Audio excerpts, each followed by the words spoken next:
establishment. Una, makinig sa guro. Pangalawa, huwag makipagdaldalan sa katabi. Pangatlo, itaas lamang ang kamay kapag nais sumagot o may katanungan. So, nauunawaan ba ito? Okay. So, sino ang lumiban sa ating klase? Secretary, maaari bang pakitala kung sino ang lumiban sa ating klase?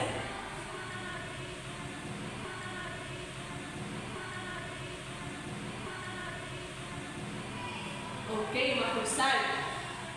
Kung tayo dumako sa ating bagong talakayin, atin munang balikan ang ating tinalakay kahapon.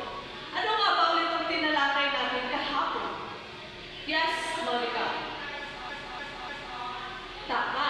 Ito ay patungkol sa inflasyon. So, ano nga ba ulit ang inflasyon? Anyone? Yes, Adrian. Okay, tama, mahusay. Ang inflasyon, ito yung tumutukoy sa pangkalahatang presyo at kalakal sa isang serbisyo. At dahil naintindihan nyo ang ating tinalakay kahapon, ngayon ay dumako naman tayo sa ating bagong talakayin. So, meron namang mga ihandang larawan dito na ating bubuuin. At ito ay tinatawag natin jigsaw puzzle. So, ang klase ay hahatiin ko sa dalawang pangkat. Ang pangkat A at ang pangkat B. So, bibigyan ko kayo ng 5 minuto para buuin ang mga larawan sa misarap. Okay, naintindihan ba, class? Okay, let's start. Okay, mahusay class. Maraming salamat. Maaari na kayong magsiupo at bigyan ng sarili ng palakpak. So, ano nga ba ang makikita nyo sa inyong larawang mabuo? Yes, evaluate. Tama. Ito ay patungkol sa digmaan. So, ano nga ba ang ating tatalakayin ngayong araw? Anyone? Yes, Jerica. Yes, tama. Ang ating tatalakayin ngayong araw ay patungkol sa ikalawang digmaang pagdaigdig o ang World War II. So, ating tatalakayin ang mga halagang pangyayari sa ikalawang digmaang pagdaigdig. So, ano nga ba ang World War II? Maaari bang pakibasa? Yes, Edward.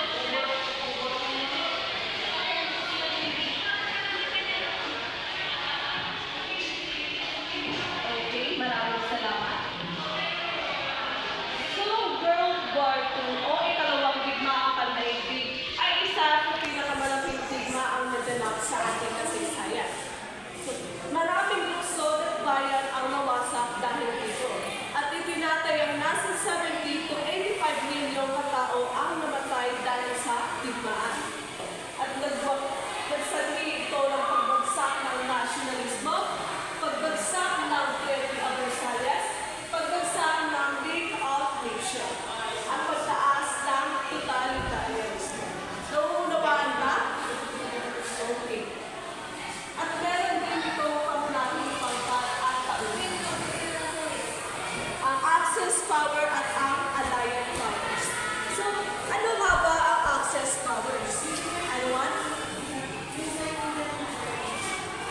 Okay, maraming salamat. Ang Axis power, ito yung samahang militar na nagnanais kontrolin ang buong mundo.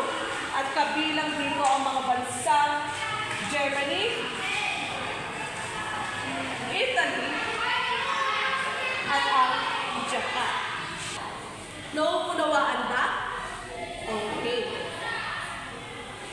At ano nga ba ang Allied powers? Maaari bang makibasa? Yes, Edward. Okay, maraming salamat.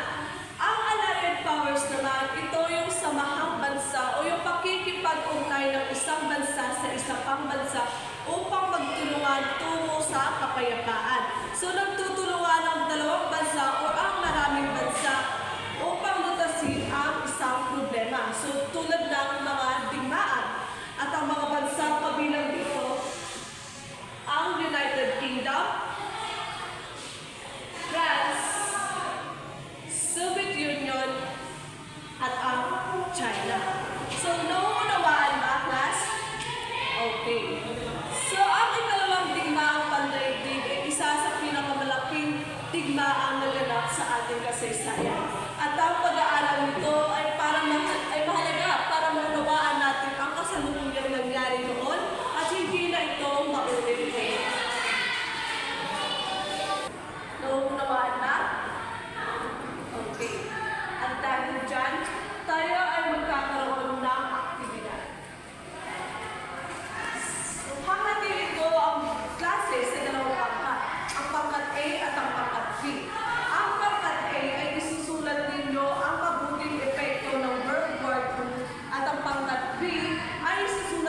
inyo ang di mabuting epekto ng World War II.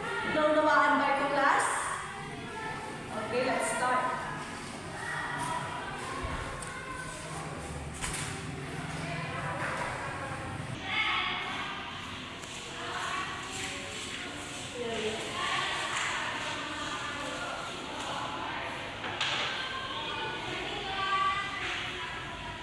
Okay, tapos na ba, class?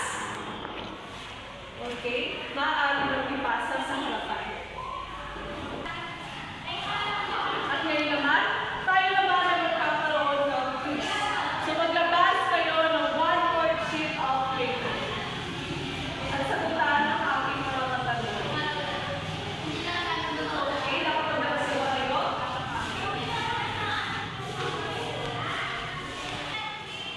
Okay, nakapaglabas na ba? Okay. So number 1. Ano ang tawag sa samahang militar na bansang nagnanais kontrolin ang buong mundo? Ano ang bansang samahang militar na nagnanais kontrolin ang buong mundo? A. Russia. B. Germany. C. Alliance. And D. France. Okay, number 2. Ano ang tawag sa grupo ng bansang nagnanais makamit ang kapayapaan? Ano ang bansang grupo nagnanais kung makamit ang kapayapaan? A. Russia. B. France. C. Germany. At D. Alliance. So number 3. Kailan naganap ang ikalawang digmaang pandaigdig? So number 3. Kailan naganap ang ikalawang digmaang pandaigdig? A. 1838. B. 1933. C. 1939. And D. 1927. Nakakasunod ba kayo? Okay. So, number 5. Alin sa sumusunod ang kabilang sa access power, maliban sa isa? Alin sa sumusunod ang kabilang sa access power, maliban sa isa? A. Germany. B. Italy. C. Japan. At D. Korea. Okay, tapos na ba, class? Maaari nyo nang ipasa sa harapan. At ngayon naman, magkakaroon naman tayo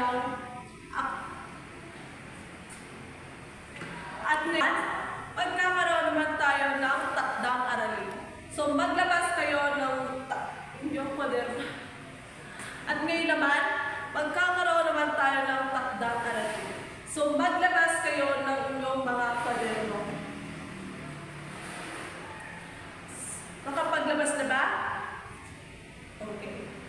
So, magsaliksik tungkol sa kaganapan noong ikalawang digmaang pandaigdig.